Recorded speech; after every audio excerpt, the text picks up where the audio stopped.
started.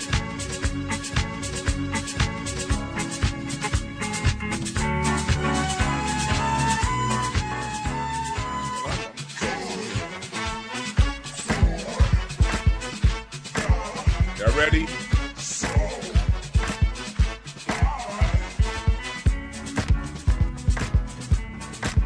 Here we go.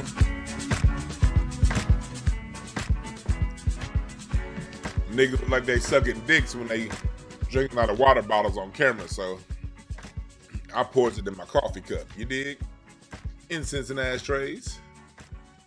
Anyway, I'm flipping through it, and I've been meaning to talk. I talked a little bit about this guy a couple weeks ago, and it's been a few things. I don't really watch the Joe Budden podcast. I'm not a Patreon member, but I do catch the highlights.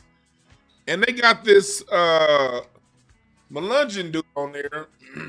Out the room, I don't know. But he's always saying weird, questionable shit. And no disrespect to the brother, I don't know him. I'm pretty sure he's a good family guy. All that jive. But when you speak on black culture, you open yourself from up to criticism and you open yourself up to points of views being drawn from other people within the culture, especially when you speak on things that affect people in our lineage. So when you're on a big platform and you speak on things that affect us all as a group, as a collective, me included, we're open to be criticized from other people because we're all in the school of public thought. And anyone that has any thought worth anyone taking serious, or if anyway, any opinions you want taken seriously, they should stand up to questioning. So we're going to approach today's talk from that way. We'll play some clips from the Joe Budden Podcast where I'm talking about the Melungeon dude saying that black people was basically spend their reparations. And the other guy next to him, I don't know his name, but they both are on the side of black people don't need reparations, and if we got it, we blow it. Yada, yada, yada, yada, yada, yada.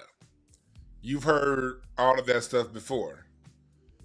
Then I'm going to play a clip of him on a few other recent Joe Budden podcasts to let you see for yourself the level of aptitude we're dealing with when it comes to these guys. These kind of guys that were obviously offended when Kendrick said they're not like us. He was one of the ones that was offended and was saying that Drake still won. This is one of the guys that had no issues with Drake talking about rapping. You got to watch what people's entertainment, where it goes. You learn a lot about them. People that didn't have an issue with saying you're rapping like you're trying to free the slaves. It makes sense that that's the kind of cat that would be against reparations.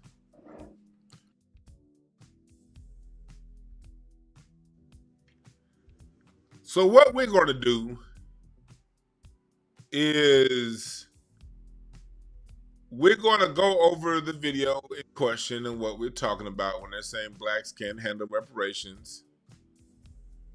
And then we're going to bring and have a discussion about that. All right? With that being said, welcome chat room. Thank y'all for joining. Thank you everyone in the chat room for joining. Make sure you please hit the like button. And if you don't stay for the whole video, come back and leave a comment afterwards. That'll go a long way. Make sure you share. And all that good stuff. And then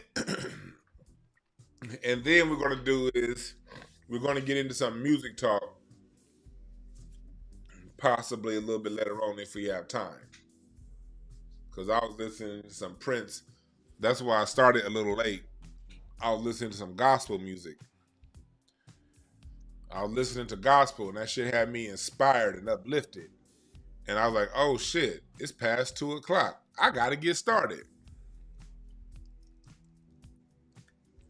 You know, I love gospel music when it's done right. Y'all know a gospel song I was playing? This is the gospel song I was playing earlier. I'm gonna play a little bit of it.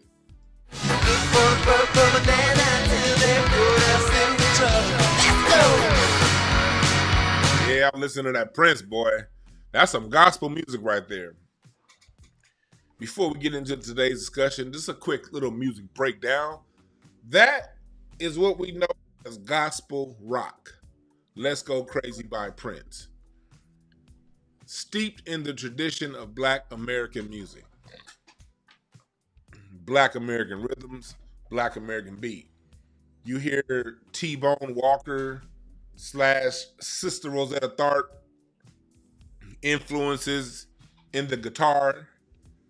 You got the great minister Thomas Dorsey gospel playing that gospel rock. The ring shout, steeped in Black American tradition, which is the same beat as the Indian fire dance, the American Indian fire dance, which plenty of us are descendants of. Distinctly different than the African rhythm. The African ring shout, they clap on the quarter note. And the drums emphasize the 1 and the 3. Whereas the Black American rhythm emphasizes the 2 and 4.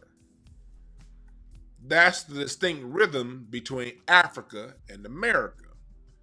And from that rhythm, you get the spiritual music of Black America. And then as time went on, instruments were introduced into the church, little by little, because churches, Pentecostals wanted to keep that going. Thomas Dorsey, the father of gospel, is the one that brought the blues to the church. That's why gospel music is a descendant of the blues and not the other way around. Gospel music is the blues with spirit and heart and spirit energy. And the etymology of that music went up through T-Bone Walker, through Chuck Berry, Sister Rosetta Tharpe, Howlin' Wolf, Muddy Waters, through Jimi Hendrix, and then the great Prince. And he infused gospel with rock, with traditional American rhythms, distinctly American rhythms, and gave us this great song. Come on, baby. Let's get down. The gospel changes. So with that being said, salute to Prince. Salute to our Black American history, our Black American tradition. You can get your Black American music family tree that traces all of this at DewanB.com right now. You can get your Black American music family tree, and that documents all of this stuff. Book is coming. My gospel doc is coming. Still working on both intently, but thank y'all for being patient with me. But that all plays a part into what we're talking about today, about these people saying we don't need reparations. The people that created the rhythm and the beat of this land that goes far deeper than hip hop, based on not only our pain, but our joy too. It was based on sacrifice, but it's also based in love making and loving people. We're 360 degrees of greatness, and we have been shortchanged, and we have been purposely targeted for destruction and purposely targeted to get separated from our money. Where's that book? Where's that book? Where's that book? Here it is. No, that's not it. Here we go. And this goes to all you niggas on the Joe Budden Podcast who may see clips of this later on. I'm sure you will. We're talking about, you guys are a so-called hip-hop podcast, so a so-called music podcast. When we get into the reparations talk, you can find books like this, Rhythm and Business, that talks about how black music was used basically to fund everyone else's music while we get the smallest end of the stick, while we don't get paid properly for what we create, which is part of our reparations claim. So this is the context in which we are having today's discussion. I've just proven to you, we've created something that's exclusive to this land, on this land, that everyone from Led Zeppelin to the Beatles to Britney Spears to Jack Harlow benefit and get paid greatly, immensely from, while black artists get separated and targeted because of the color of their skin to not get paid for.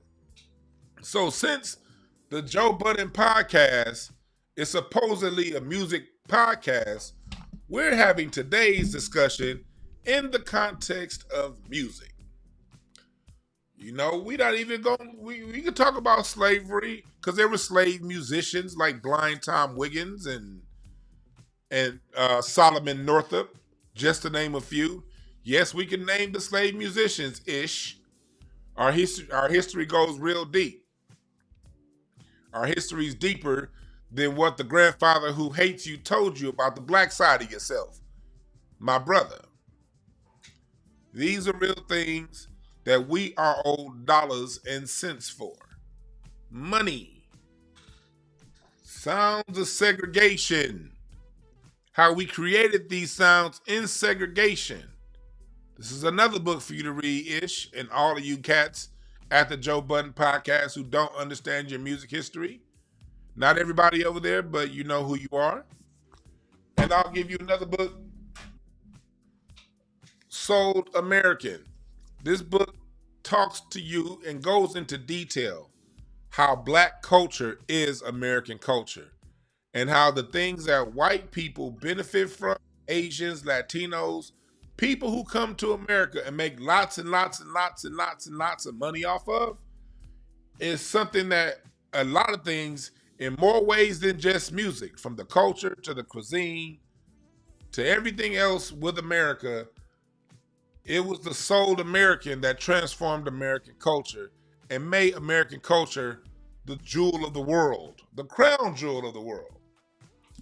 So I speak today in the context of scholarship, also in the context of shit talk.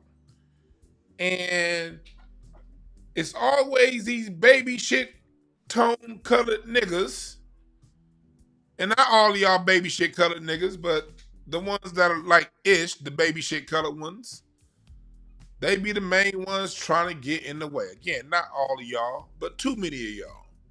And it's been for too long getting in the way of our reparations.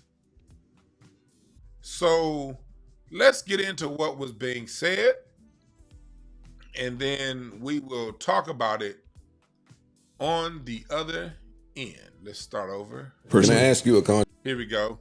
I want y'all to see what we're working with here. So I'm going to put, this is the video, but I do not want to strike. And thank you to the people who like hitting me on videos in the comments saying, "Dewan, don't worry about the strike, copyright law." Yeah, go read the copyright law. I'm going to protect my channel. Because YouTube has its rules, and its rules are not clearly defined. Sometimes they trip, sometimes they don't. And I don't want to find out what time is what. You dig? So thank you for you guys' suggestions, but it's bigger than Nino Brown. So as you see here on the screen, this is where we are. This is a screenshot I took. So we're going to have this screenshot up over it. And we're going to listen to what these people have to say. And we're going to break it down line by line. All right, let's get it in. Controversial question. Me? Yeah. Sure. I only thought of it because Flip just said that pro-black shit, which I do believe that you are. Yeah. But there's a clip going around of you saying that you didn't believe that black people should get reparations? Oh, I read that. Did you? I didn't see the clip, but I read somebody say that how disappointed they were in him saying that. That he said that because they need financial literacy. He said that black people, if they get the money, they're wasted or whatever because they don't have financial literacy. What did you say? I'm waiting for you to finish. That's exactly what will happen. I'm waiting for you to finish your question. Like, I think that's what he I asked. was ending your question. What about it? Do you believe black people should get reparations? No, I think black people should get equity, and I think the two are different. So he says he doesn't believe black people should get reparations. He believes black people should get equity, and the two are different. Appreciate the Cash App, Courtney G. And this is the question was asked by Mark Lamont Hill.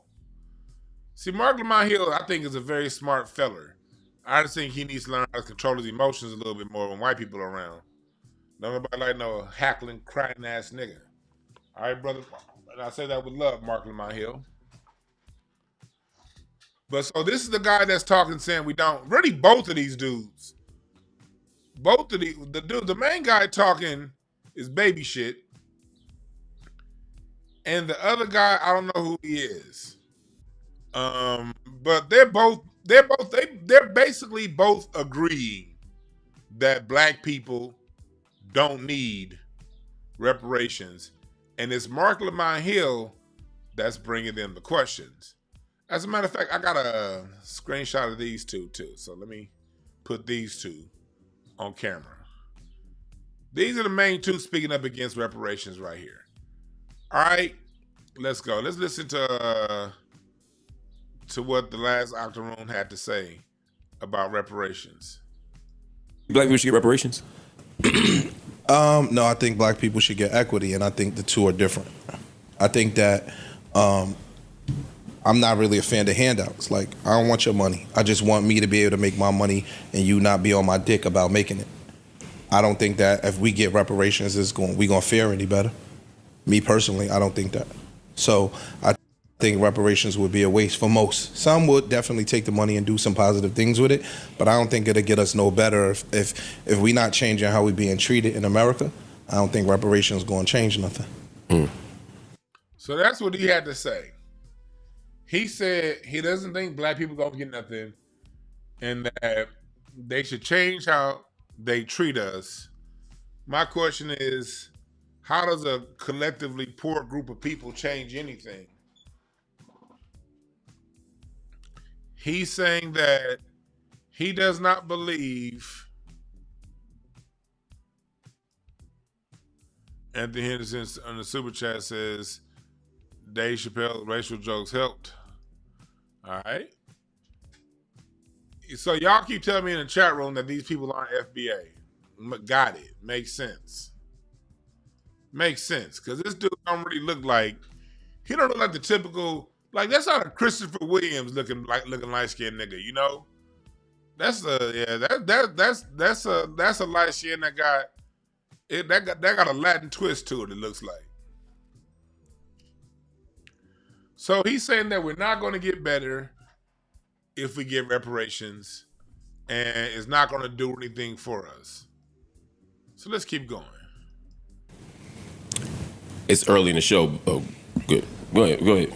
No, I don't want equality, I want equity. So if you got a 500-year head start, and now me and Parks are able to both make $100. But if you got twice that much money, and then I got twice that much money, and they still don't change the way that we are being treated, it's going to be futile and useless. What the fuck did he just say? Hey, in chat room, help me out. Is this dude? I heard he was supposed to be the intelligent one on this show. Is this the intelligent one? I heard he's supposed to be the intelligent one. Let's listen to that again. Now me and Parks are able to both make $100 a day. No, let me go back. I want equity. So if you got the show. Oh, good. Go ahead. No, I don't want equality, I want equity. So if you got a 500-year head start, and now me and Parks are able to both make $100 a day, Parks going to keep his 500-year head start. So he said, okay, the Parks is the white guy. Parks is going to be able to, if we both get $1 $100 and he got a 500-year head start, then he's going to keep his head start. So isn't that why you give reparations, is to catch up on some of them years? Is that not the purpose of reparations? To, all right, so money's been taken. Read this. Money's been taken. And we're going to give you some money to at least get you started. And he's saying no. It's not. But if you got twice that much money, and then I got twice that much money, and they still. Now Mark Lamont Hill brings up you got twice that money. See, this dude makes Mark Lamont. See, Mark Lamont Hill's brilliance shines on this goddamn podcast. I don't know what's worse. These niggas are Gil's Arena when it comes to level of depth and thought. This is like the hip hop Gil's Arena. Just a bunch of fucking idiots. And Mark Lamont Hill's Kenyon Martin. But he says now he goes into to how you treat it. And I got twice that much money, and they still don't change the way that we are being treated. It's going to be futile and useless. But the way. Oh, go ahead. Because you said. Now the other guy is talking in the blue shirt. This is what he has to say. Before that, it's about rich and poor. Mm-hmm. So the way we being treated is because we're poor. No, I think that yes and no. I think so. that. Let me just finish. So if we did get the money, would it change how we're treated because they're not necessarily poor anymore? No, because they're not. Then they're going to decide if you got black blood. He just said it. If you got black blood, if you don't, then cough. That right? Why does that matter if you ain't the one? If you got black American blood?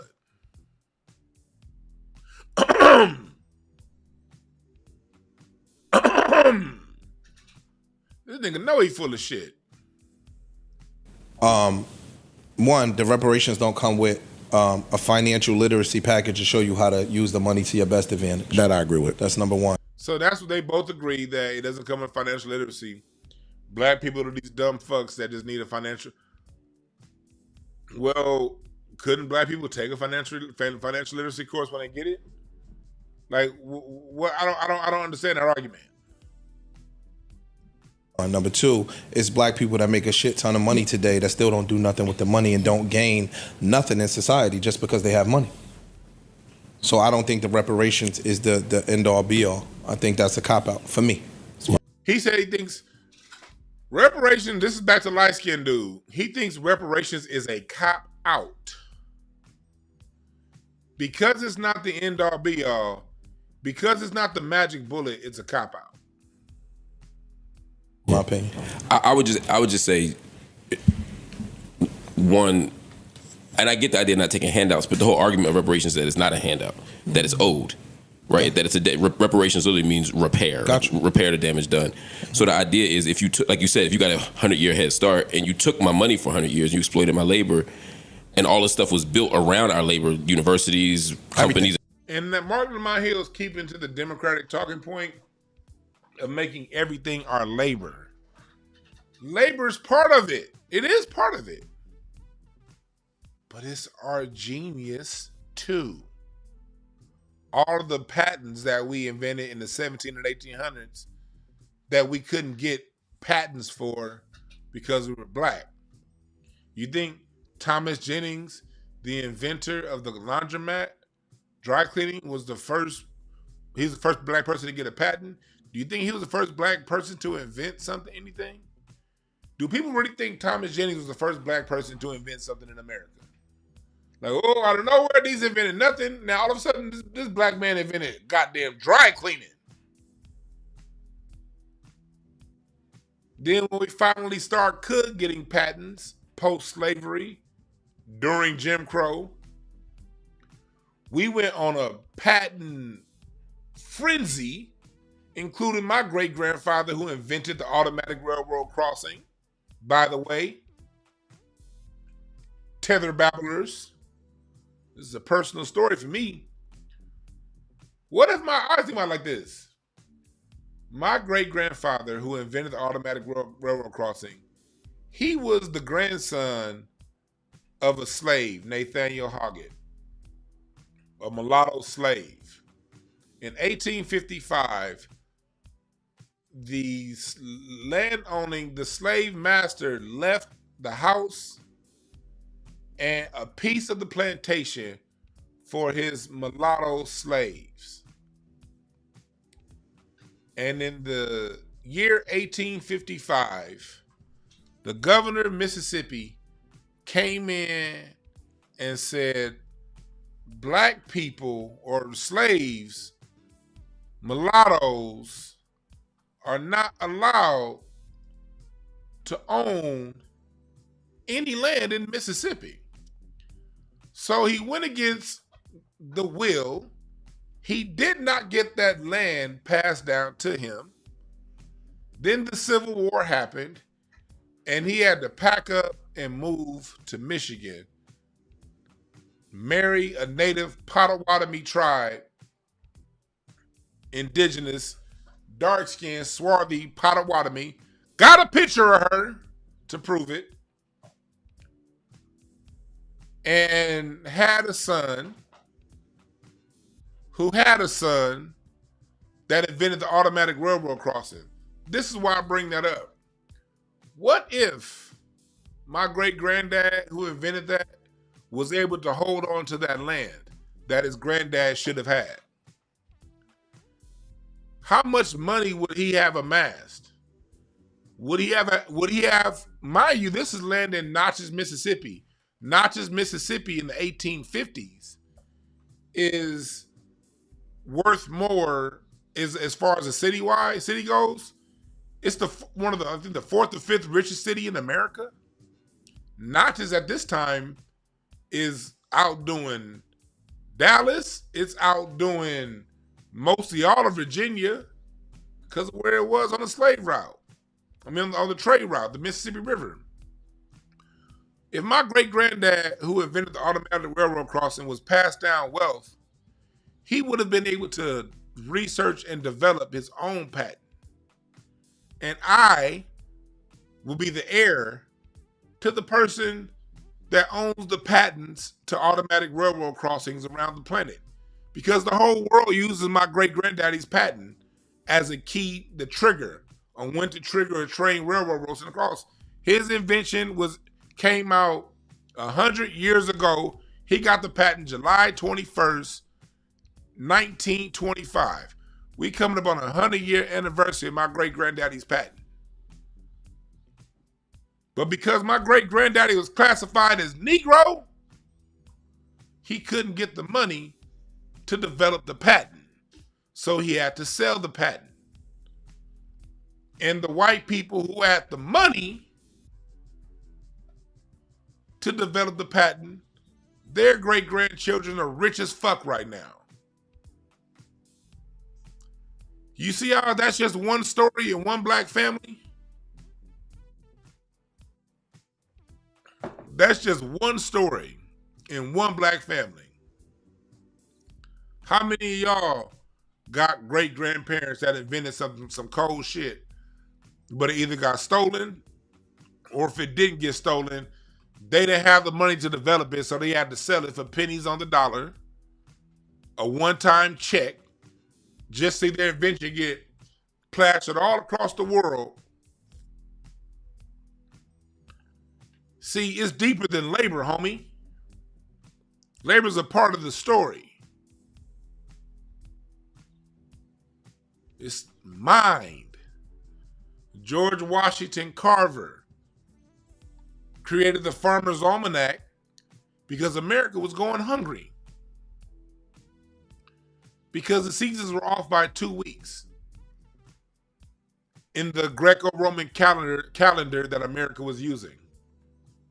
And it was George Washington Carver that created the Farmer's Almanac so that 300 years later, now,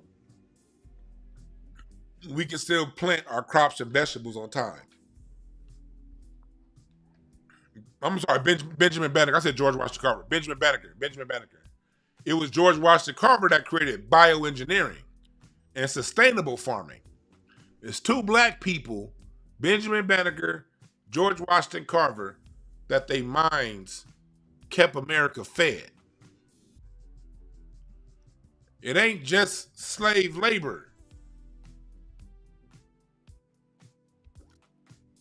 It's the creation of music the last 100 years during Jim Crow that America has used to ingratiate itself to the world that we don't get paid from equitably. So it goes way deeper than labor. I need black people to expand the conversation from just labor, because we live in a capitalistic society. When you talk to a capitalist about labor, why do you think they're okay with farm workers not getting paid shit? McDonald's workers. Because labor is like a dime a dozen to the mindset of these people. As long as black people keep the argument tied down to labor, people aren't going to respect it, even though it's true. And on top of that, it's much bigger than labor. Labor was a part of what we went through. A really, really, really, really big part. But it's much, much, much, much, much bigger and deeper than labor. Now let's keep going.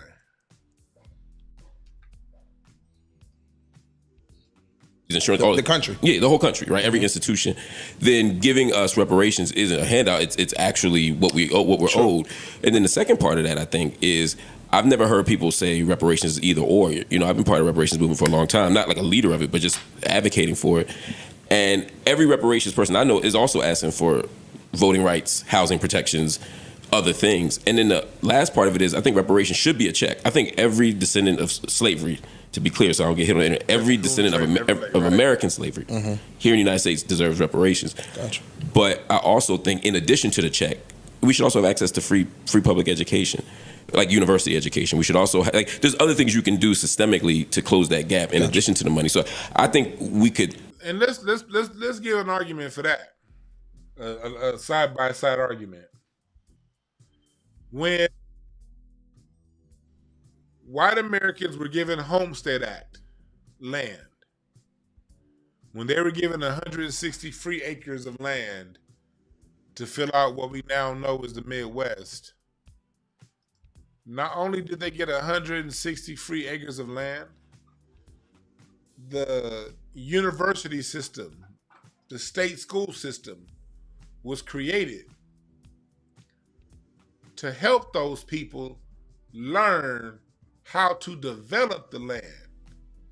And they were giving grants to go to these universities. Universities were cheap. And they were giving grants if they didn't have the money to attend these universities. University of Iowa, that's built because of the Homestead Act. University of Nebraska, all this shit is Homestead Act universities. Universities created to teach these people you're giving free land to how to develop and create an economy on said land. So this is a move that America has already done. It gave free land, minimum 160 acres. If you had children, you got more. Free land. And a university system to teach you how to build that land, cultivate that land, and create an economy off what that land produces.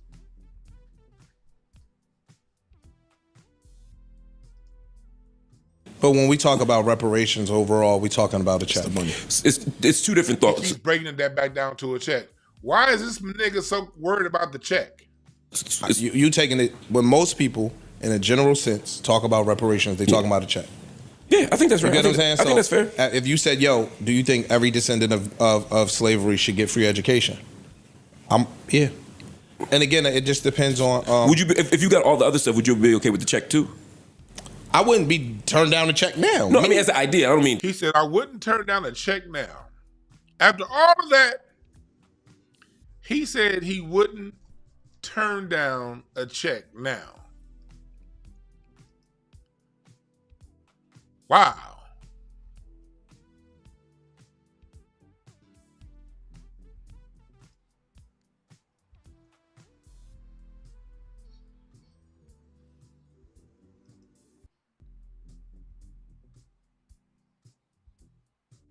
You see how that works? I don't think these niggas deserve a check, but I'll take a check.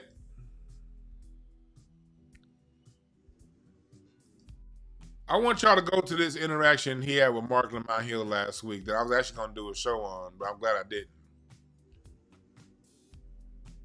This shows you how goddamn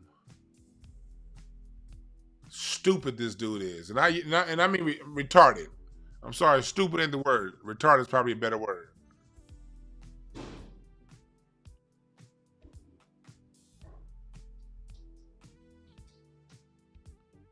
Let me see here. Oh, we already here. Listen to this interaction he had with Mark Lamont Hill.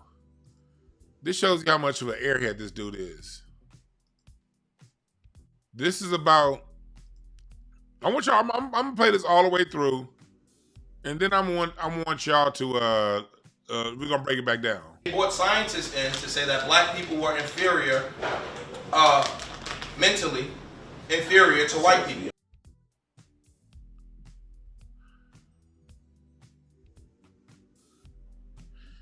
He's talking about the pseudoscience.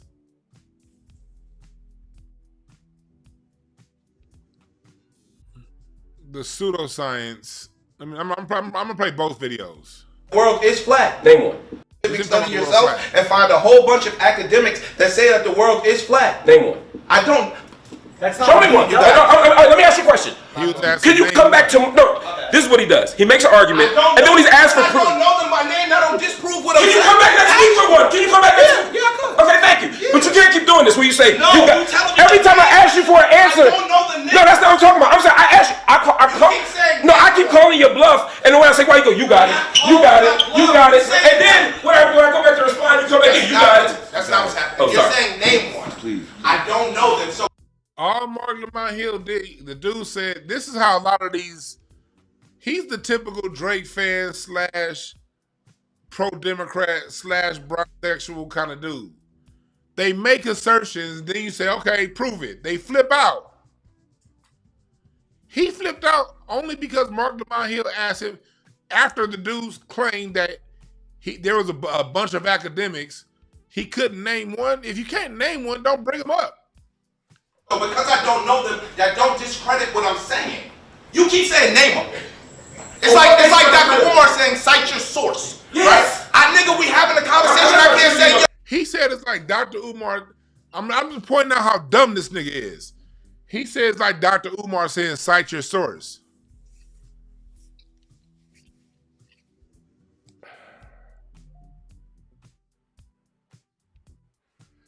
Dr. Umar didn't come up with cite your source.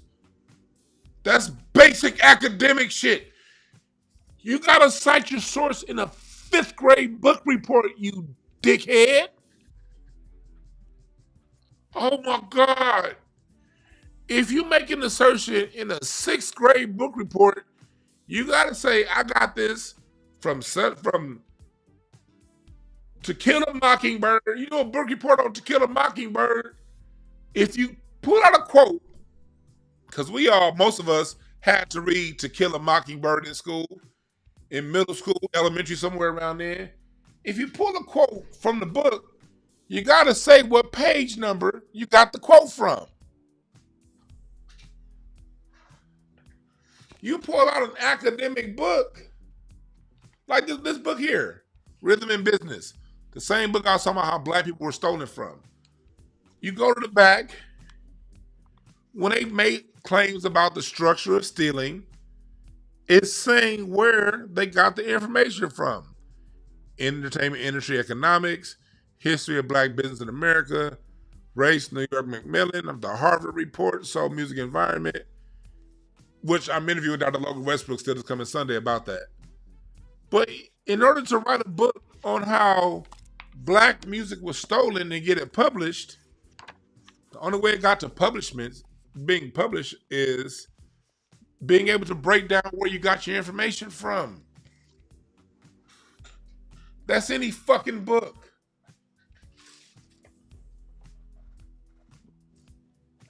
We talk about ancient and modern. When I talk about the black presence in Europe, you got to go to the bibliography. You got to go to the back.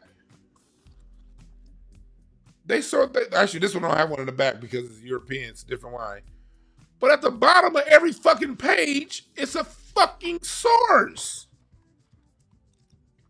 At the bottom of these pages, there are sources to where they got their information. That's not a Dr. Umar standard. What other book? This book I have here, this is out of print book. This academic book on black music that I have. Every page, when you get to this thing and you go through the bibliography of this thing, look at this. Look how like the bibliography is almost as long as the book.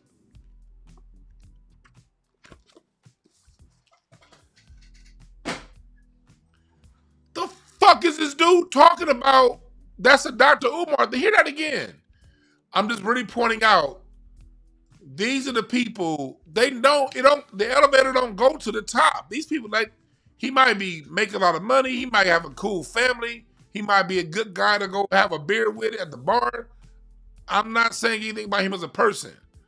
I'm just saying this dude's a fucking idiot. It's like Dr. Umar saying, cite your source. Yes. Right? Nigga, we having a conversation. I can't say, yo, page 18 of this particular book. No. It still don't discredit what I'm saying. Yes, it does. That's why I tell people all the time, don't talk unless you know what you're talking about. Like, I understand basketball in and out. So I talk a lot of shit about basketball. I like football, but I don't understand the intricacies of football the way I understand the intricacies of basketball. So I don't get into arguments with football people who do understand that really well, because they're going to clean my clock. They're going to be able to say boom, boom, boom, boom, boom, boom. Now, if we talking basketball, oh yeah, you're going to have to bring a lunch if you want to argue with me. Speaking of basketball, look at the young OG, Rancho Cienega Park, 1990, hooping. This why my coach look like Trey and Lawrence Fishburne from Boys in the Hood. This the year Boys in the Hood came out. Before the riots, BPS was running the hood over here. Rancho Cienega Park. By the way, I know some goddamn basketball, but I can't tell you shit about. I know football, but I don't know it enough to argue with somebody who's been studying it. That's why I shut the fuck up and don't talk about it. Ain't? A lot of things I don't know. A wise man only talks about what he understands. If you don't understand it, shut the fuck up.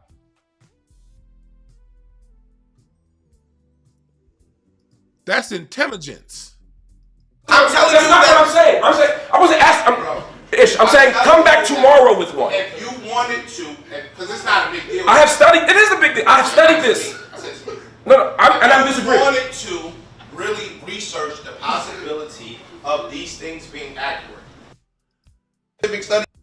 So you see that? He said, you gonna learn, Trey. Nigga, y'all stupid.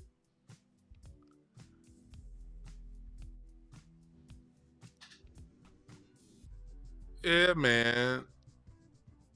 Why y'all clowning my picture? Why y'all clowning my picture?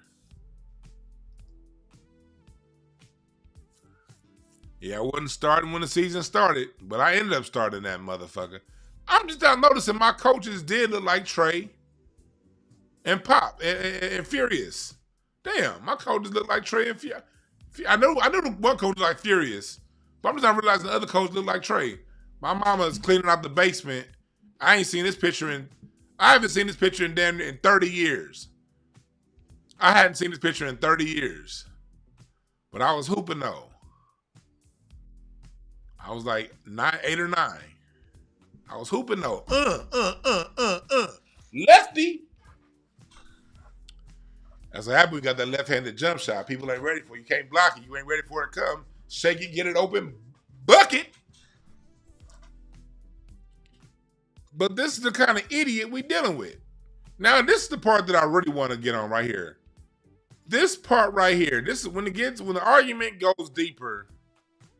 I want y'all to listen to what this dude had to say.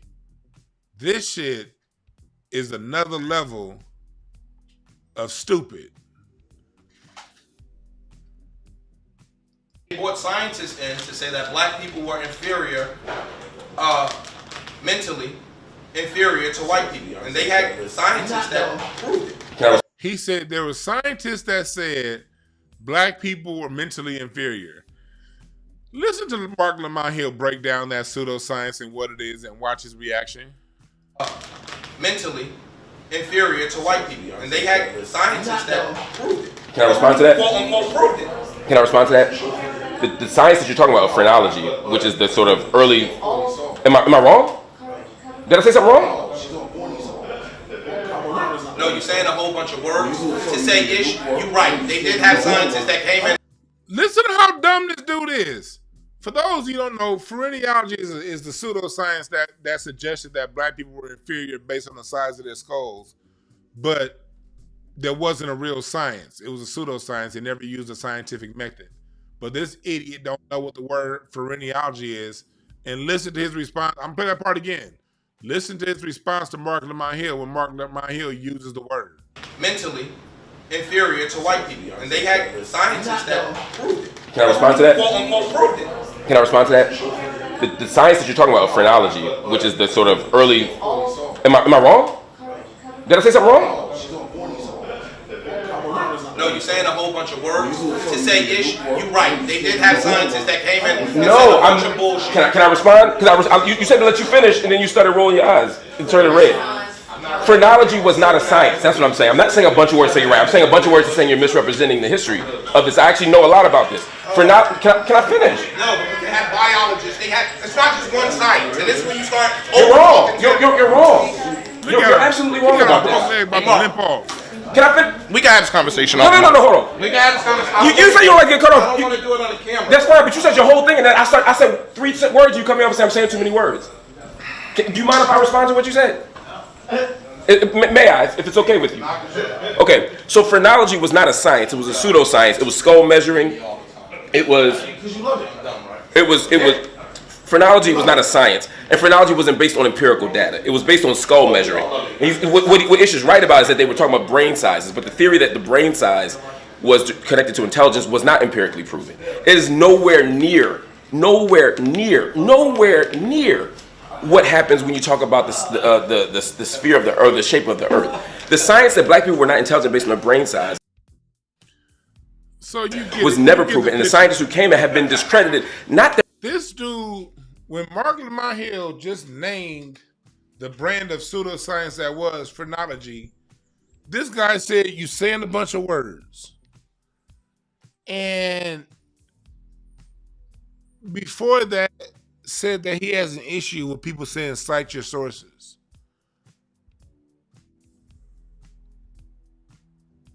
I'm bringing that up just to show us out there that these are the kind of people that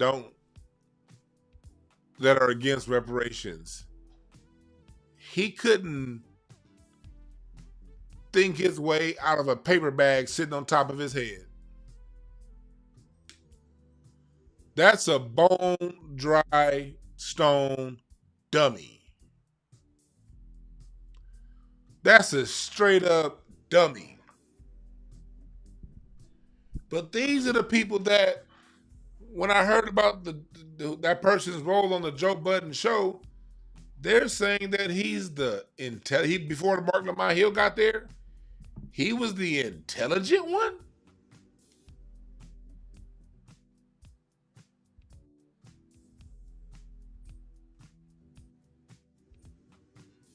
He was the intelligent one.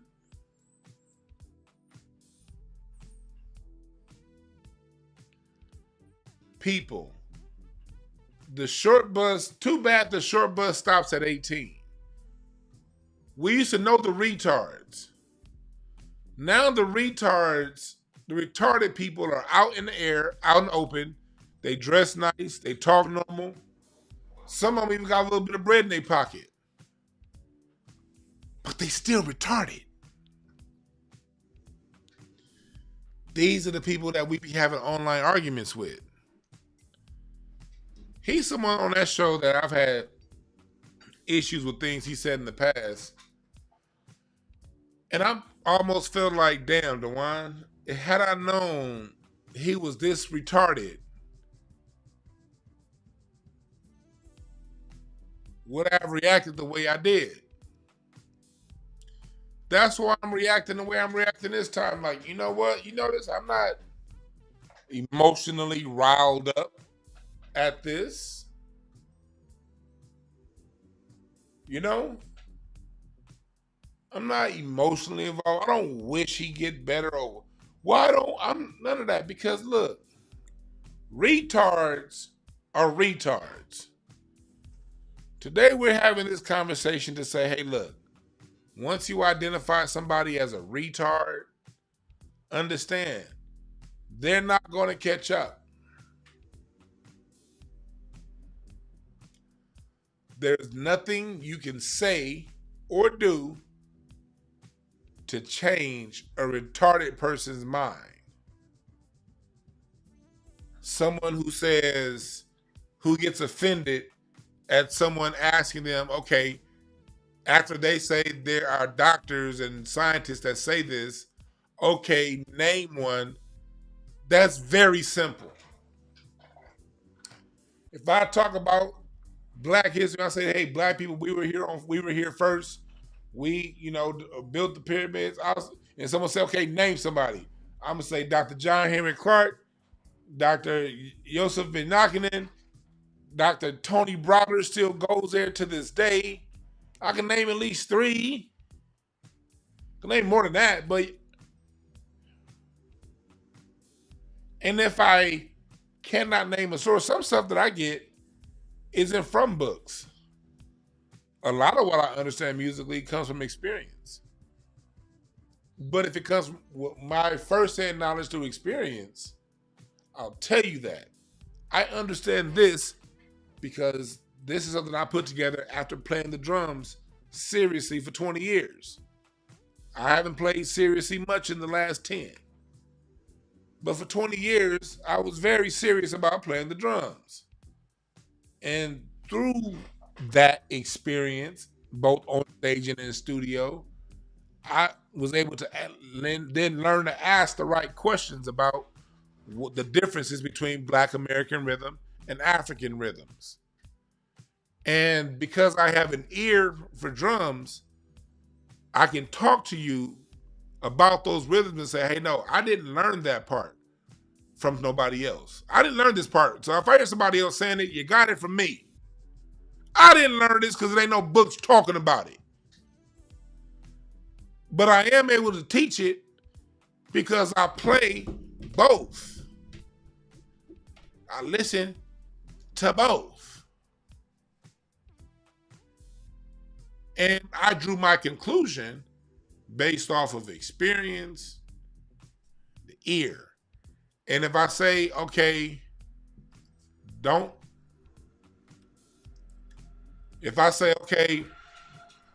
believe me, just listen, I'll say, okay, let's listen to some African Yoruba rhythms. Let me see.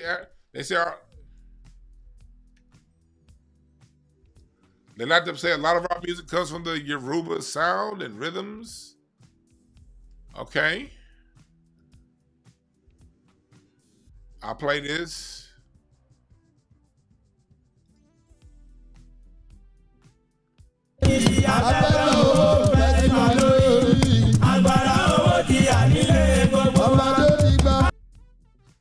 I can count as a musician.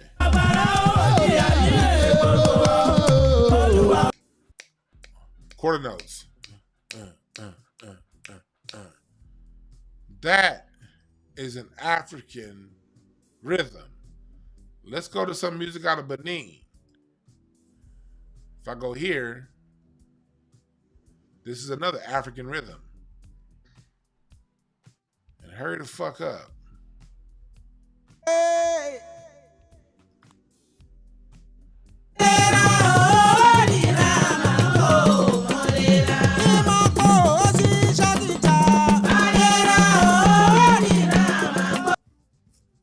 That's an African rhythm. As a drummer, I know that that's not my rhythm. My rhythm is, that's my rhythm. These are my drums. Ow. Ooh, don't make me do that. Dance, sucker. Backbeat, 2 and the 4. It's not a bunch of ole, ole, ole, ole, ole. Beautiful music. I have no diss against that music. But that drum beat, that rhythm is a lot different than Dennis Chambers on the drums.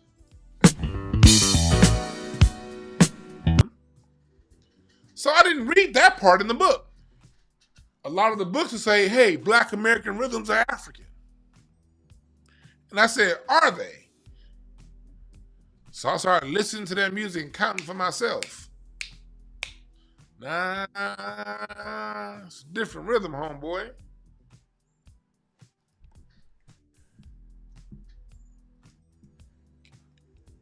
Can you imagine? Can you imagine Stephanie Mills trying to sing over this rhythm? That's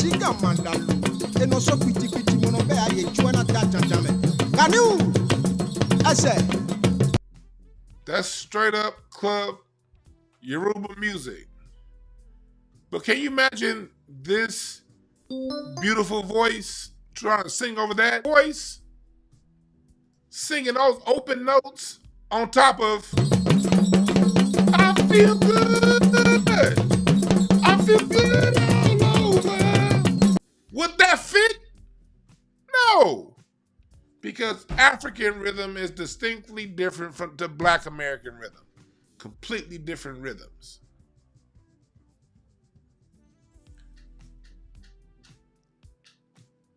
You see how I was able to decipher and show you guys a difference between what I learned from somebody else and what I learned through primary research, basically being an experienced drummer who understands rhythm intrinsically? How I was able to say, no, I can't tell you where I read that. I can't tell you where I got it from. But let's play some music and prove it.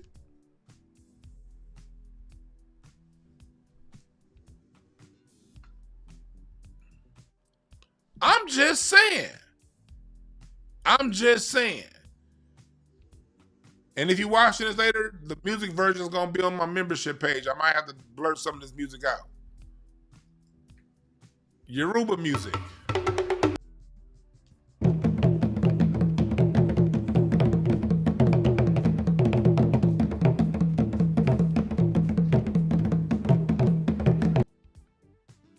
That's their folk music.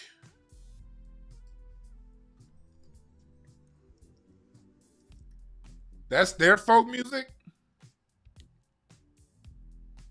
And this is my folk music. Oh no, I'm gonna go here. That's their folk music.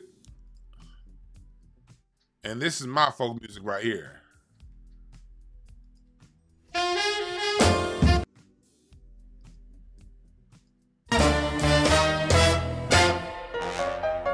Don't ever trust a woman Until she's dead. Don't ever trust a woman till she's dead. That's my folk music. That's my folk music. This is their folk music.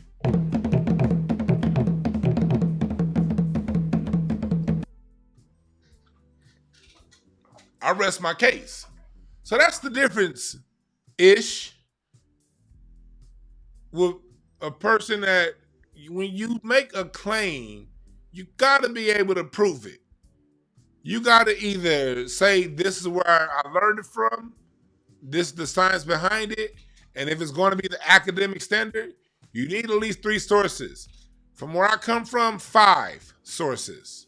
Most of what I tell you, if I source it from somewhere else, I generally can give you five different sources on different things. The other stuff, I just can flat out explain to you because I know rhythm.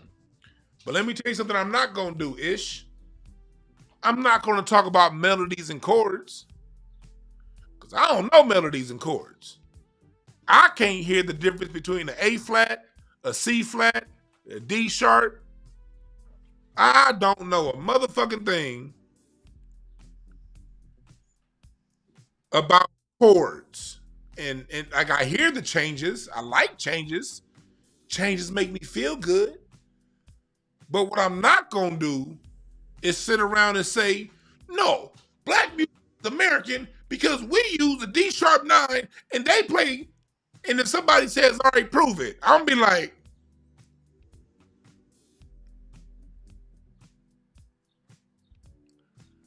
because I can't tell you a motherfucking difference between the chords. But I can tell you some rhythm. That's why it comes down to sticking in your wheelhouse, people. Only talk when you know what you're talking about. And if you can't back up what you say, and if what you say can't stand the questioning, is it worth believing? That's the question I had to ask myself when I stopped going to church back in the day. I'm like, all right, because I was scared of church my whole life. Up until I was 33, I played a drum in church every Sunday. I'm talking about 31, 32.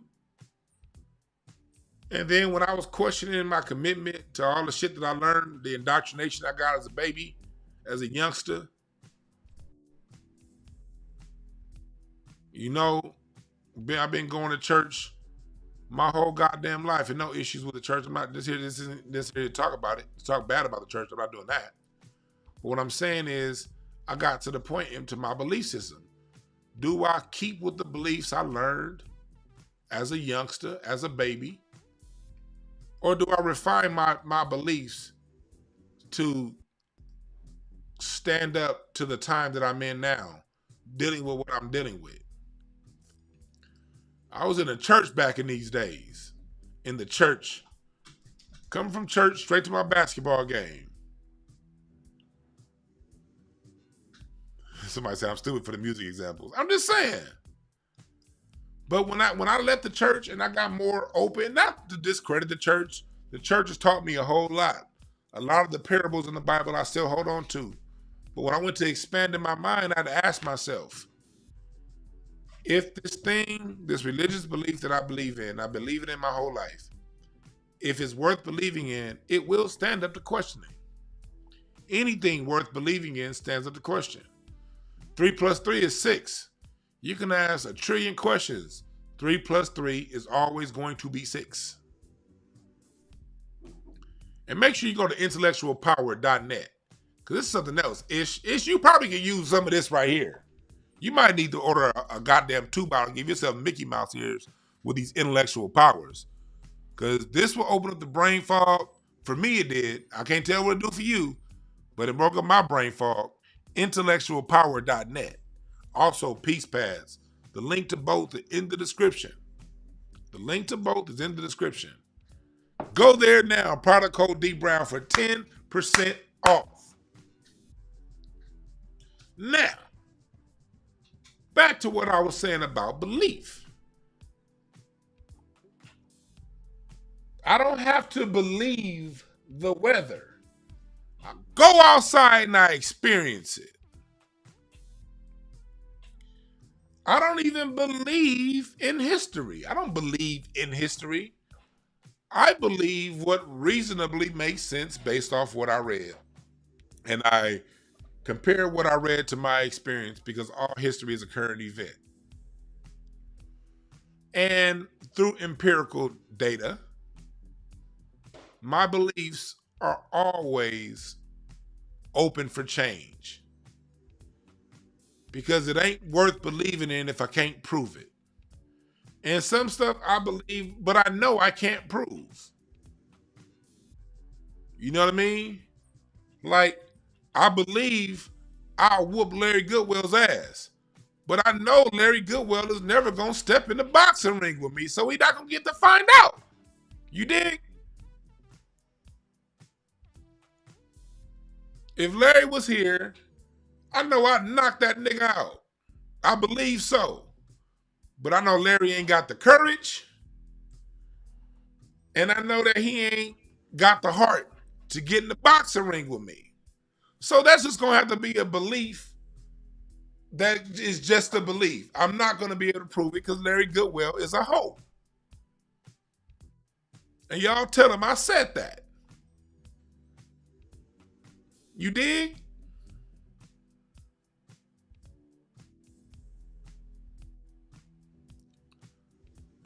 So, with that being said, it's just people, you gotta watch where you consume information and who you're listening to when you consume it. And then pay attention to these kind of moments. If you're dealing with somebody that can't be moved and that you tell them you got research or you ask them to just in some light, low-key way prove what you're saying, if they get offended at that, you can still be friends with them. You can still like them, listen to their podcasts or whatever. But you got to ask yourself, is this bull jive doohickey I'm listening to, is it worth believing and holding on to?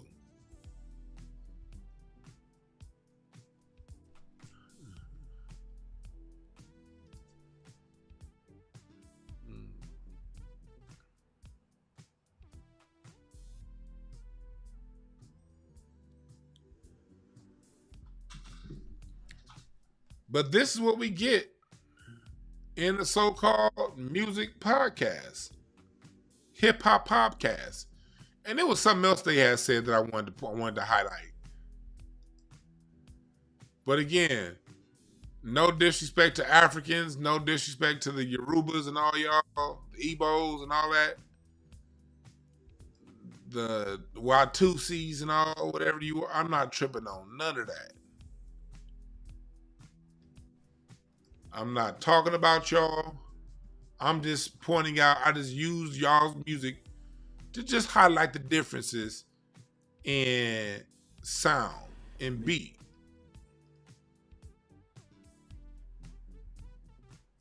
You dig what I'm saying? With that being said, let me see the other thing. See, here's some more traditional African folk music.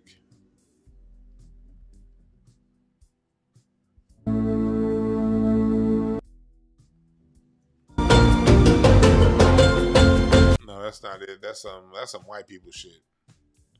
That was some white people playing African music. Like, listen to this. This is Ghana.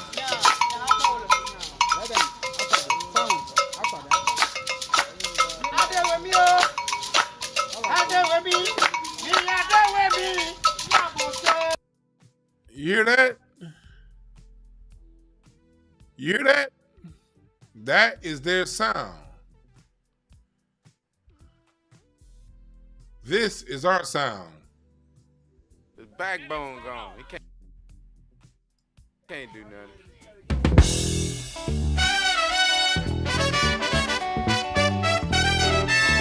What y'all know about the Ohio Players? African drums?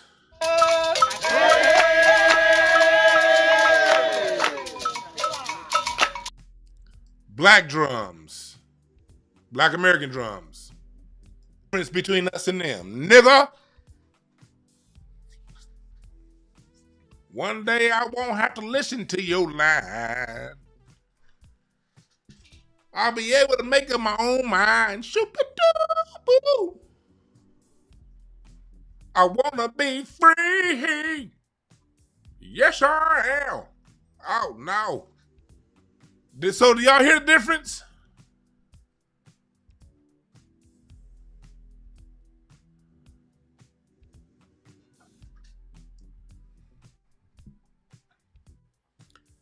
I was gonna switch to a different topic, but no, I'm gonna talk about the Elvis thing later on another show.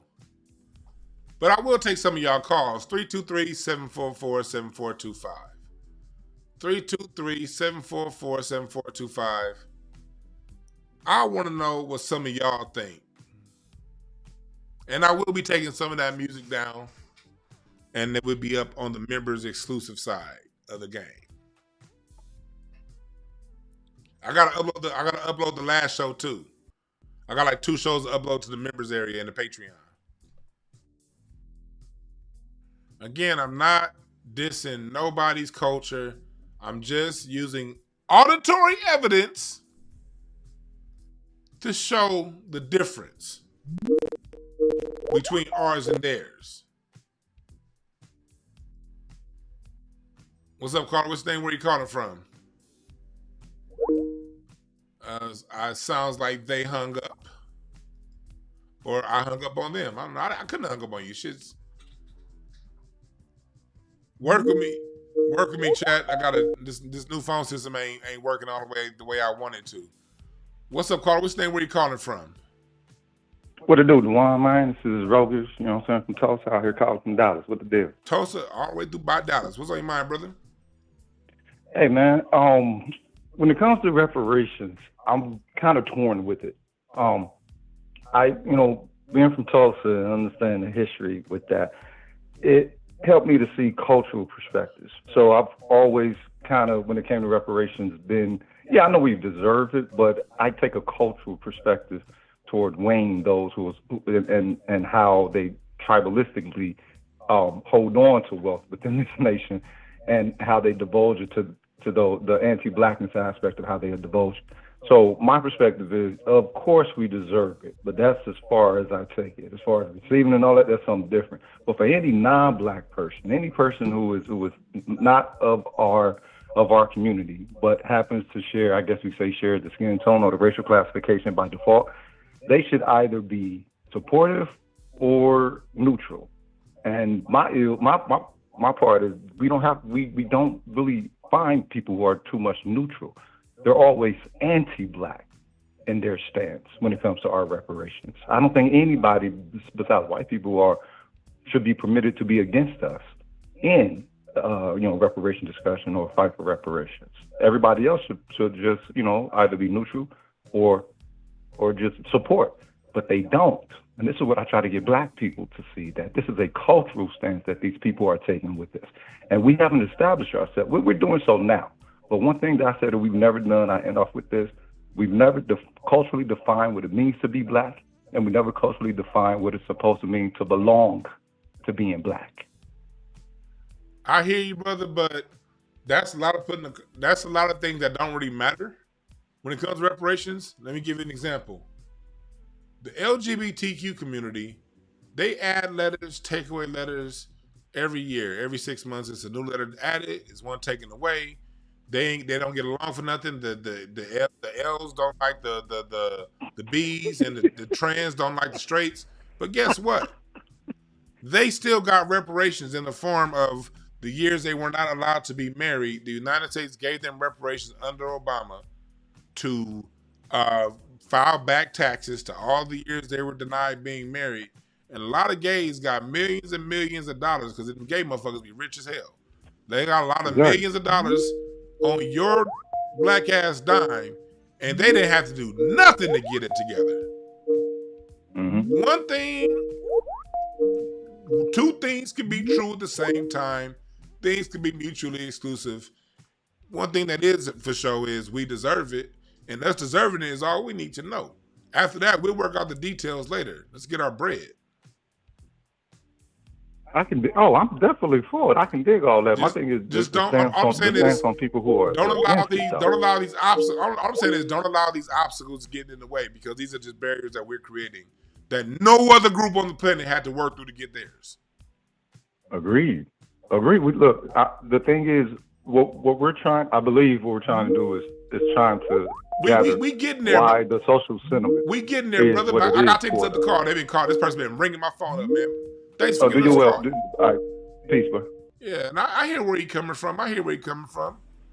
But yeah. What's up, bro? This is Trey from Tulsa, Oklahoma. Oh, another call. Got two Tulsas in the building. What's on your mind, brother? Yeah. What's up, man? Man, see what this reparations is. You know, this country was built on two things: exploited black labor and handouts to everybody else. So the idea of us getting reparations is ridiculous. I don't even want to come against it. I think people know, they just don't like the idea of it because it points to their laziness. Everyone in this country is lazy except for us, you know. I did some of the research, and you know what? I realized that we are the only ethnic group in this country that's actually able to do generational wealth. We're the only ones who've done it. We've done it over and over again. That's why they got to keep taking it. Yeah. We generally create things and then to pass down. Like, I know I got grandparents on both sides that passed me down some shit, so I don't know what the fuck that dude talking about. Yeah, that's just one of those talking points where they hear it, because what it is, they're anti-blacks, and then when they hear an anti-black talking point, it just reaffirms what they don't know. They just go with it. They don't read nothing. They don't research nothing. They don't remember nothing. So whenever someone talks about that, because I mean, even the Native Americans here, you know, they kicking freemen off of their rolls and stuff. They got their little money, like, oh no, y'all niggas can go. So everyone has benefited from this country and benefited off of us. So it's not even reparations we asking for, it's justice. And that's what they don't want to give us, justice. And even reparations is justice. And that's what they denied us in the real. And that's why we ain't be quiet about it. Because you're not going to keep denying us justice like we see what's happening. That's the real thing of it. Real talk, man. That's some real talk, man. Thanks for giving us a call. Yeah, for sure, man. You're right about that. It's about justice. That's what people don't want to see. People don't want to see us come up, man. Tell them, like, what would we do with it? My granddad, my mom's dad, died at the age before he turned 40. And he died in 1970, 71. Man, this man bought his first piece of real estate at 16. The fuck is this dude talking about? We the kind of people, man, we build Motown. Even though white people created Stax Records, it was Al Bell that made Stax Records in the face of the music industry in the late 60s and the early 70s, a black man. VJ Records, all the stuff that we've done with music, with money. What the fuck is this dude talking about? What's up, Carter? What's your name? Where you calling from? What's up, DeJuan? This is Lorenzo from Aurora, Colorado. Lorenzo from Aurora, Colorado. What's on your mind? Man, in response to that Joe Budden podcast, I think we need to stop supporting these types of platforms that go against us like that. You know what I'm saying? The most important thing we can do is give attention to these clowns. So if we're pulling our attention away from these clowns and let them counsel themselves with the nonsense they saying, we need to be all for that. No. You know, anybody that's not for I usually let callers finish. Hell no. Because all you got to do is look back at the evidence. Being quiet is the reason why most people don't have any connection. Most black people don't have a connection to rock and roll. Being quiet is the reason why most black people don't have a connection to country music. Being quiet is the reason why most black people don't know that we invented the refrigerator. It's like we can only talk about what we did 1 month, 28 days out of the year, and all we do is be quiet about every damn thing. And then people come along, scoop up our shit. Then we turn around, no, man, it's our shit. Well, it wouldn't happen. Why did it happen? Because we was always so goddamn quiet. I usually let people listen. There's no disrespect to you, but I just cut it off because, no, that has never served us well, being quiet. You got to confront problems. You can't put your head in the sand and say, oh, this is going on. We gonna let it happen. They crazy. No, you confront threats because the way the mind works, the way people perceive the world around them, self-worth is oftentimes determined by group worth and group esteem. And if the kids in the group don't know that the group did anything other than the shooting last night on the 9 o'clock news and NBA players, then the group has a collective low self-esteem, low self-worth, and other groups treat said group that way because of how they feel about themselves. The way to treat overall group esteem is to have something, stand on it, cherish it, and defend it to death. Nothing else works. I agree with that. What I'm saying is we shouldn't support those platforms as far as giving them our attention. I don't support no Joe Budden. I ain't got a Patreon, but no, if they're talking about reparations, Joe Budden has a major platform. One Joe Budden voice equals 20 of mine, 30 of mine. So if he using this platform that reaches hundreds of thousands of people, millions of people, we need all of us on deck, whether you got 2 followers or 20,000 followers or 200,000 followers, to say, hell no. You don't allow people to speak on your name and you not say nothing. You don't allow people to speak on your group and say, oh no, that's just hell no. That has never worked, my brother. I got you, brother. All right, man, but thanks for giving us a call. No.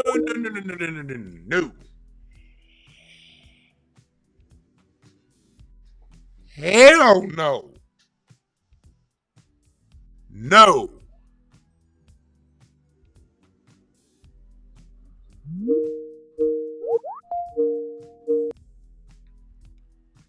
What's up, caller? What's your name? Where you calling from?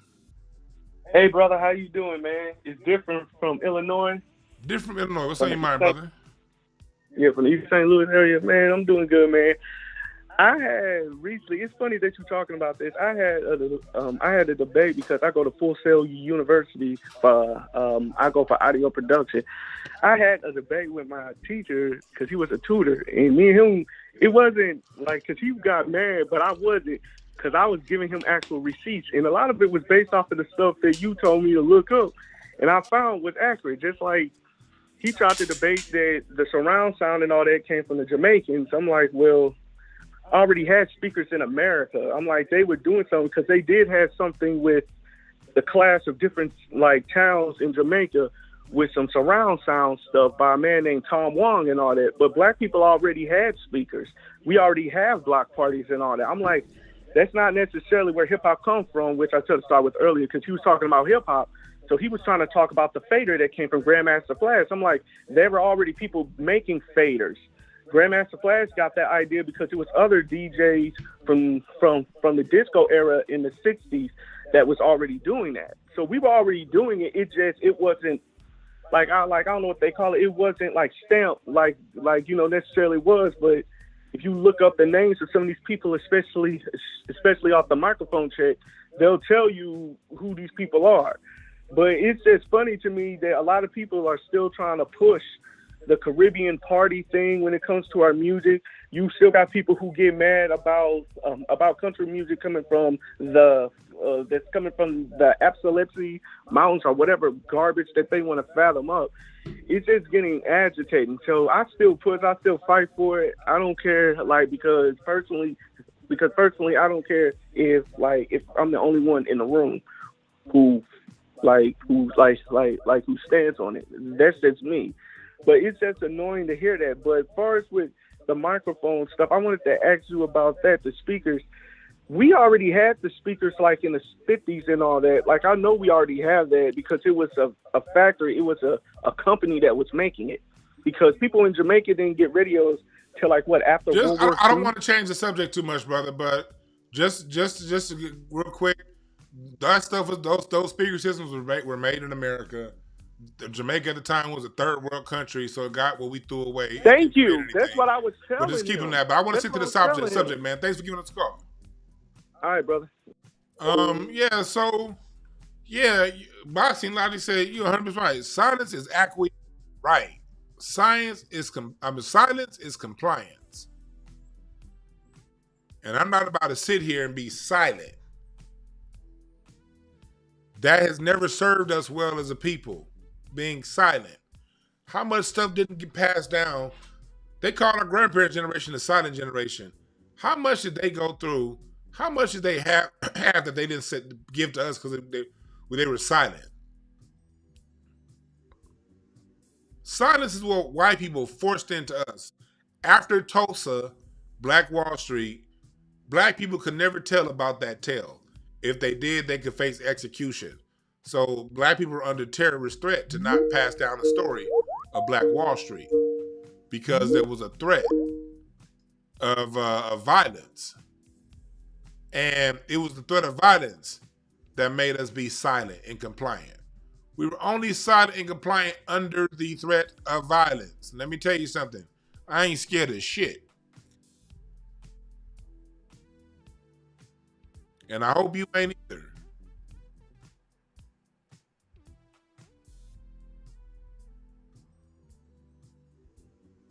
Silence is compliance. We speak on reparations. Anybody who has something to say against it, we speak out against them, especially large platforms, because large platforms send out a vibration and they send out consciousness. All this content is consciousness.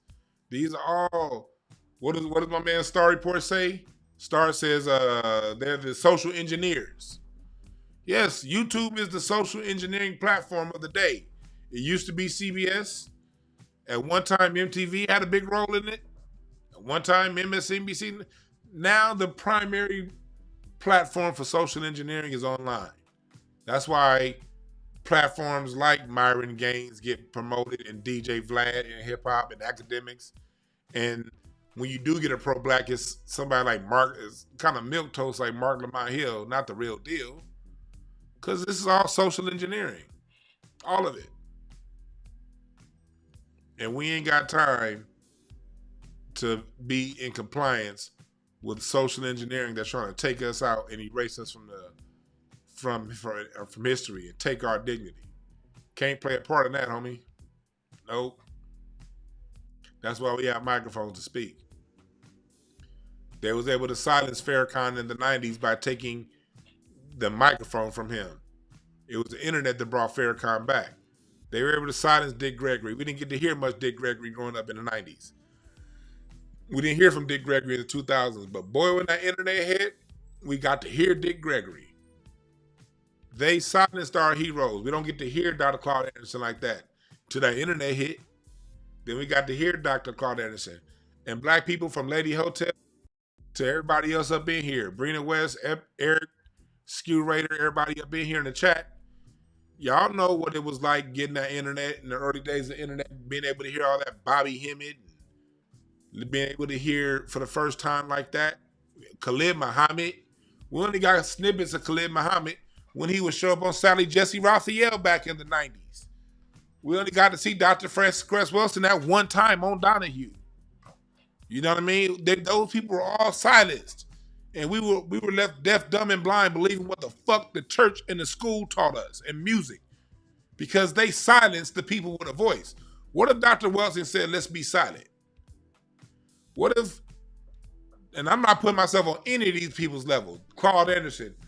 I mean, whether you go from up to the top of the pinnacle like Claude Anderson to the bottom of the basement down here where I am.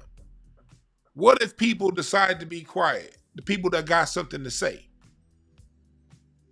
or a perspective that's based in logic, based in information. Why did America work so hard to keep them people silent? Because when you silent, you go along with the bullshit. And we got children out there that can't decipher what is what. So they need the adults to break it down to them and show them what it is. And the more of us do it, the more hands on deck. The more hands on deck, the better off we're going to be with it. Yeah, Steve Coakley. Matter of fact, I got a couple Steve Coakley videos on my Patreon. My Patreon is cracking right now. I don't know if y'all tripping, if y'all on Patreon or not, but if you ain't, you tripping. Patreon cracking right now. Got a couple Steve Coakley videos. I'm about to put some Delbert Blair up there on my Patreon. We're about to put some Delbert Blair videos up. All right.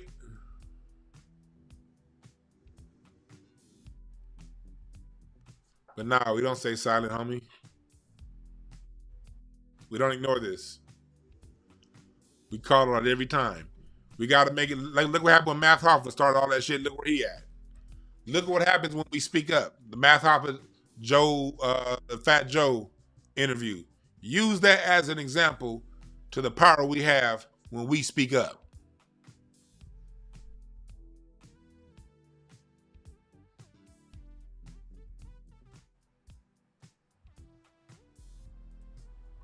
Yeah, you know, now they got academics and Kai Sanat misleading the youth. What are we gonna say?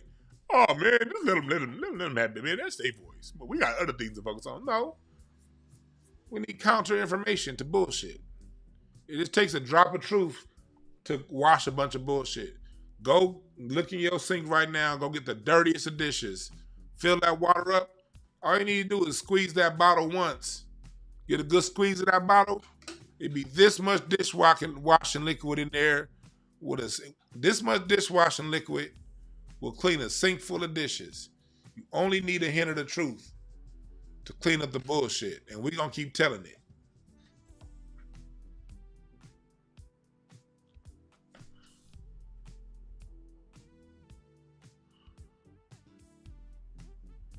I'm with you, Dexter. We on the same page, brother. We on the same page.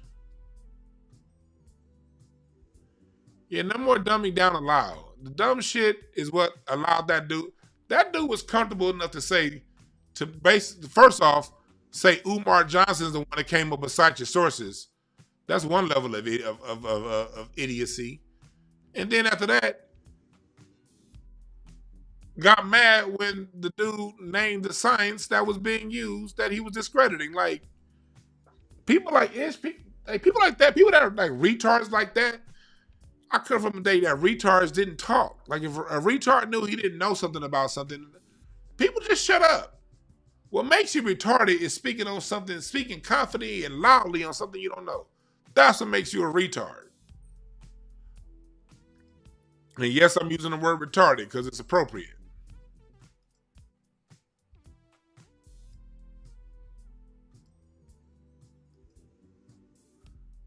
No retards. All right. Can we on the count of three? Let's all say it together on the count of three. No retards. 1, 2, 3. No retards. All right. Y'all have a good one. Go to intellectualpower.net. Also, we're gonna do some readings pretty soon. Get your reading packet. Your design, based on your cards, a 45-page report on who you are intrinsically, down deep inside. Email me if you want to play a part. All right. Thank y'all again for listening. Remember, there are no perfect messengers. Only perfect messages for those willing to pick up the game. We out.